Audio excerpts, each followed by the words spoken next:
I just can't imagine that this would go well. But it says there's also another trip plan, which has been blanked out of his diary, and he's keen to keep it private. Okay.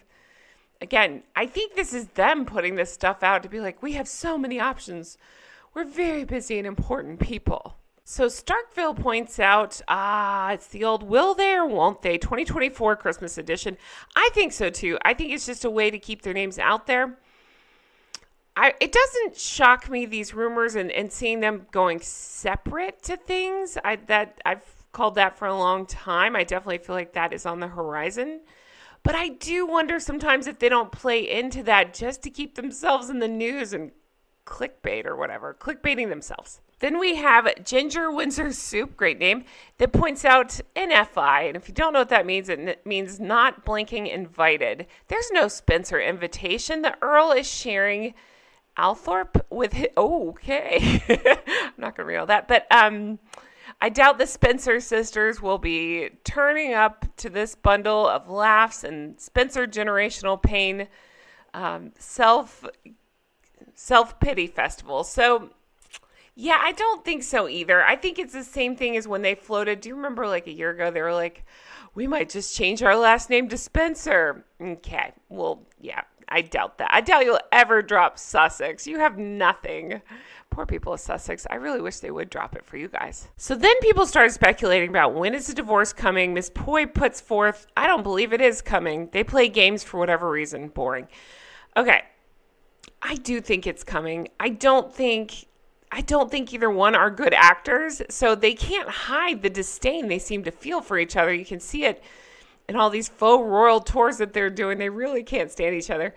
They're not even trying to hide it anymore. Think about that last interview we saw them in. You remember on the, what was it, Good Morning show, whatever it was called.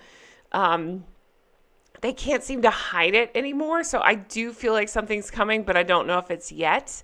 I think they're going to ride this gravy train as long as they can, and they are definitely playing up the will they, won't they angle to try to get, I don't know, more views for themselves. Miss Manda Regrets says the manic, dead-eyed desperation in her recent gate crashing event has me thinking it's all over, but the denial, or just a day that ends in Y for her. The only reason we care at all is the Schadenfreude fix when the day really does come. I think so too. And I mean, again, it's just they've brought this upon themselves. Anybody else I would have checked out a long time ago, but they just keep on and they keep going after the royal family and they go after her family.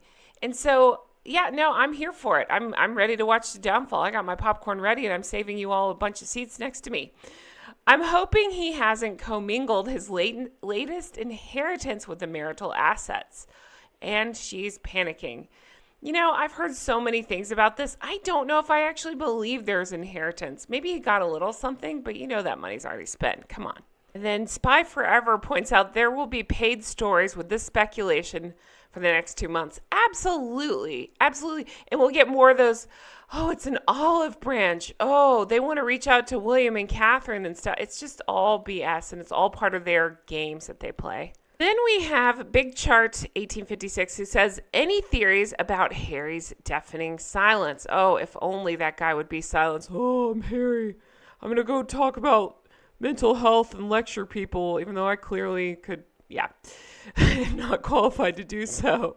So the interesting point that they put forth is, why has Harry been so quiet lately in regard to the stories about Meghan being a, quote, terrible person and accusations that she's a dictator and a demon and unwilling to listen, take advice, etc. And then they go into a lot of his beef with the royal family comes from these weird things he gets stuck in his head, and he's convinced that the firm wouldn't speak up and help her when she was going through stuff. You know, it's all BS. We know that. But, you know, it's just these things that he gets stuck in his head. As they point out, we read it in Spare. These are just conspiracy theories he comes up with. But whoever it is, this person points out that statement when they were dating, telling the press to back down. So he's always kind of gone after them. He's always had this weird relationship with the press we know about. So it is weird that it's a little weird, but it's odd that he's being so quiet on all of this which lends to the idea of, yeah, maybe they really are going their own separate ways. Then Lily Butt comes in and says, on some level, I think Harry is over Meghan. He looks miserable around her. That's what I think too. But looks relaxed and confident when he's alone. I love this sentence so much. He's a prince, which is crossed out and changed to prick, but it's undeniable that Meghan, I can't say that word, hurt him, isolated him from friends and family, broke long-standing friendships before marriage, grabs him in signs of dominance in public, coerced him into leaving everything he's known, etc. I don't like making him a victim. I've said that before. He's a grown man. Yes, I do believe she did all those things, but he sat right there next to her on the couch when she was doing that unforgivable curtsy and all the other things. And he wrote that book, so there's that. He's a willing participant. He's still responsible for the grief caused his family, but I think they've separated and he's trying to salvage his reputation. He didn't mention, quote, his wife in his birthday statement to People magazine, which he normally would have. So we have Arctic Traveler 2023 that says it definitely feels like someone somewhere told Harry that his narc wife treated him with utter contempt. In Colombia, Markle acted like she was the big draw. She's always acted like that she was the royal. Think about all the time she shoves in front of him, even when they were with the royal family, even before they were married. She's always done that. So she's always thought she was the big draw. I don't think that's anything new. And he looked like a dog next to her. He sat at the kids' table. Markle was always in the middle of every photo, plus the outrageous hugging and kissing of the VP's husband. This may be the one thing that seeps into his tiny, deformed brain. That's hilarious.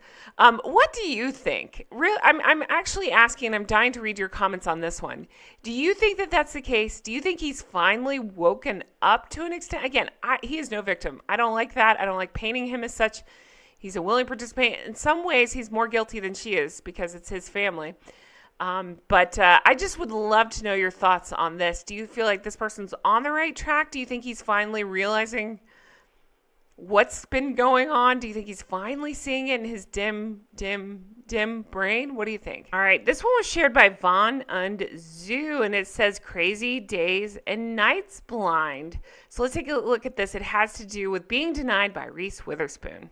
So according to the blind, and I always explain, if you don't know what a blind is, it's like you got to take it with a grain of salt. It's gossip. Sometimes it ends up being true, sometimes not. But it's rumors, basically, and they don't always name the person that they're talking about, so you kind of have to figure it out, hence the name blind. But this one says Reese Witherspoon said not a chance when Meghan Markle asked to attend Reese's annual A-plus list gathering of women called Shine Away, which is being held this weekend. Ooh, the expletives were much worse about Meghan being on a panel. I think that if this is true, I'm going to choose to believe this. If this is true, I think that's great.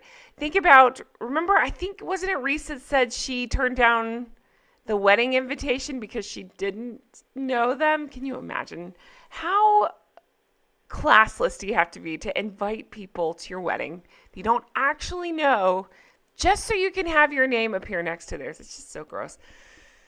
Anyway, so yeah, I hope this is the case. And Reese was at that event. Remember, Meghan went to like a month or 2 months ago, in the Hamptons, and didn't see any photos of them together there either. So I don't think there's any love lost there. But I'm sure Meghan was angling to get an invite. Whose plus one will she try to be for that? Okay, so Fairy Maya says, good for Reese. She's a star, a true A-lister, and a longtime Catherine fan. Who isn't? I love Catherine. Gushing over her a number of times. And yes, she even famously, I knew it, turned down the grifter's wedding invitation, saying she doesn't know her to attend her wedding. LOL. Yes, that's how I remember it as well. That's too funny. Good for Reese. I'm a Reese fan, especially now. And I hope this is the case. And I'm sure Meghan will justify it somehow in her head, calling her the ist words or throwing some other horrible accusation at her. But guys, that's it for me. I'm leaving this here. Oh, can I just say this is just such a nice mental, break away from all the darkness, and so nice to talk to you all, and so nice to catch up and to be here and to record and to bring back some sense of normalcy. My most sincere thank you to each and every one of you who has written me the most kind messages. I've just been